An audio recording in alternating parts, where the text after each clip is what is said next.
மதுரையில ஒரு சாதாரண ஏழை குடும்பத்தில் பிறந்தவர் தாங்க அருண்குமார். பார்ப்பதற்கு கருப்பா பல்லு எத்தி விகாரமா இருப்பார்னு பல பேரால் கேலி செய்யப்பட்ட இயக்குனர் அட்லி அவர்கள் இன்று இந்தியாவை திரும்பி பார்க்கும் ஒரு பிரம்மாண்ட இயக்குனர். பாலிவுட்ல இருக்க பல முன்னணி நடிகர்கள் இவர் இயக்கத்தில் நடிப்பதற்காக காத்திருக்கிறார்கள். அம்பானி கல்யாணத்தில் ராஜ மரியாதை இவர் கடைசியாக இயக்கிய படம் 1100 கோடி ரூபாய் வசூலை படைத்திருக்கு.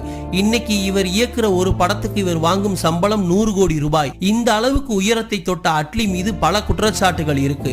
8 படங்களை பார்த்து 9வதாக தான் சொந்த படம் எடுப்பார் என்ற குற்றச்சாட்டு இருந்தாலும் இவர் இயக்கிய ராஜா ராணி, தெரி, பிகில், மெர்சல் இவை அனைத்துமே வசூல் ரீதியாக பிரம்மாண்டமான சாதனையை படைத்திருக்குன்னே சொல்லலாம்.